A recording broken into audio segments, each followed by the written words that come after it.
అండి నేను మీ గాయత్రి శ్రీమాత్రే నమః. చూస్తున్నారు కదా, బెండకాయలు కడిగి శుభ్రంగా తరుక్కున్నాను. నాకు బెండకాయలు అంటే కూరగాయలు అంటే అన్నీ దాదాపు చాలా ఇష్టమే. ఇట్లా ఫ్రైలు అయితే ఇంకా ఇష్టము. మరీ డీప్ ఫ్రై చేయకుండా కొంచెం సాఫ్ట్గా ఉండేటట్టు చేద్దాం అనుకుంటున్నాను. ఇప్పుడు అలా అయితేనే మనం తిన్నట్టు దీని రుచి తెలుస్తుంది. ఇప్పుడైతే నేను దీన్ని ఫ్రై చేయడానికి కట్ చేసి పెట్టుకున్నాను. అయితే ప్యాన్ పెట్టుకున్నాను.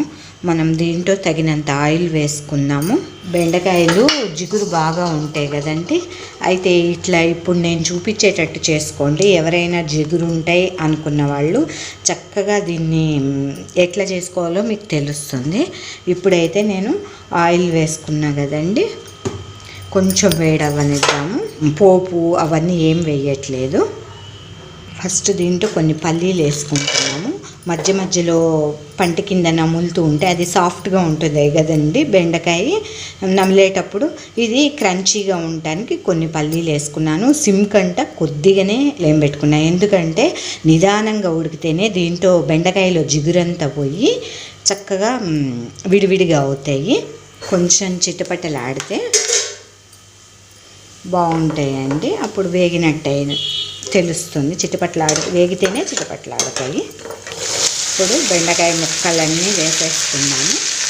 చక్కగా కలియబెట్టేసి డీప్ ఫ్రై కాకుండా కొద్దిగా నూనె వేసుకొని షాలో ఫ్రై, అదే డీప్ ఫ్రై అయితే దాంట్లో కొన్ని వేసుకొని చక్కగా ఫ్రై చేసుకోవాలి. నేను షాలో ఫ్రై నిదానంగా మగ్గించుకొని దీన్ని చక్కగా చేస్తాను. మీరు పూర్తి వీడియో చూడండి, మీకు అర్థమవుతుంది. ఇప్పుడు దీని మీద మనం మూత పెట్టుకుందాము. మధ్య మధ్యలో కలుపుకోవాలండి. ఎందుకంటే అన్ని పక్కల సమంగా ఉడికేటట్టు.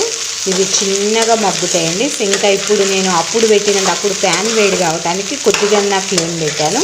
ఇప్పుడు ఇంకా దీన్ని తక్కువ ఫ్లేమ్లో పెట్టుకొని, బాగా తక్కువ ఫ్లేమ్లో పెట్టుకొని సన్నగా ఉడకనిస్తాను. మనం కూరలు ఇట్లా చేసుకుంటే పోషకాలు కూడా బాగా అందుతాయండి. గబగబా హైలో పెట్టేసి హడావిడిగా చేస్తే అవి పైన మాడిపోయినట్టు అంత తొందరగా మగ్గవు, లోపల రుచి కూడా ఖరాబ్ అవుతుందండి. సరే, మళ్ళీ దీన్ని మూత పెట్టుకుందాము. చూద్దామండి ఎంతవరకు ఉడికిందో. చూస్తారు కదా, అదే మనం ఉప్పేసి వేయిస్తే ఇట్లా అంతా జిగటగా బంకగా అయిపోయి దగ్గర అవుతుందండి. అట్లా కాకుండా ఇట్లా సిమ్లో పెట్టుకొని జాగ్రత్తగా, అప్పుడే చూసారా ఇందాకటికి ఇప్పటికి కొంచెం మగ్గినట్టు కలర్ చేంజ్ కనిపిస్తుందండి పచ్చి. ఇప్పుడు మళ్ళీ ఇంకోసారి తీసి కలుపుకుందామండి. ఎట్లా ఉందో చూడండి. ఇందాకటి కంటే ఇంకొంచెం వేగినవి. ఇట్లా అడుగున రెడ్డిష్ అవుతూ ఉంటాయి కాబట్టి తరచుగా కలుపుతూ ఉండాలండి, లేకుంటే అడుగున మాడిపోతాయి. ఎందుకంటే ఆయిల్ కంటెంట్ మనం ఈ క్వాంటిటీకి తక్కువ వేసినట్టే అండి ఫ్రై పర్పస్. మామూలుగా అయితే ఫ్రై అంటే చాలా ఆయిల్ పోసేస్తారు కదా, అట్లా కాకుండా మనం మినిమం పోసాం కదా. ఆ వీడియో మీకు నచ్చినట్టయితే please like, share, comment, please subscribe. అలాగే ఇలా ఎంతమంది ఫ్రై చేసుకుంటారో నాకు చెప్పండి. ఇలా అయితే చితక్కుండా చక్కగా పేస్ట్ కాకుండా చక్కగా షాలో ఫ్రై అవుతూ ఉంటాయండి. మళ్ళీ ఇంకోసారి మూత పెట్టుకుందాం మనం. ఇలా కలర్ చేంజ్ అయినాయో చూసారు కదా. ఇక నుంచి మూత పెట్టట్లేదు. మూత పెట్టకుండా సిమ్లోనే ఉంచి కలుపుతూ మధ్య మధ్యలో వేయించుకుంటున్నాను.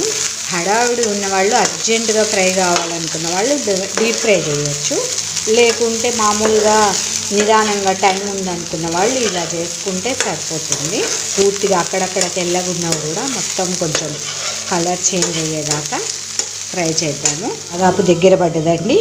ఈ స్టేజ్లో నేను కరివేపాకు సన్నగా తరిగి పెట్టుకున్నా. ఇది పెద్దగా ఉన్నది, అందుకనే తీసి బయటపడేయకుండా ఇట్లా చిన్నవి అయితే అన్నంలో కలుపుకొని తినచ్చు కదా. కొంచెం పసుపు యాడ్ చేసుకున్నా. ఫస్ట్ వేయలేదు, ఇంతసేపు వేగాలి కాబట్టి ఎక్కడ మాడిపోతుందో అన్నట్టు. ఆ పసుపు కూడా చాలా వేగి మాడిపోతుంది, అందుకనే లాస్ట్కి వేస్తున్నా. ఎట్లా సరిపోయినంత కారం. మనం ఏమన్నా స్పైసెస్ యాడ్ చేస్తే ఎక్కువ కర్రీ తినలేము, అందుకనే ఒట్టి కారం, ఉప్పు మాత్రమే వేస్తున్నాను.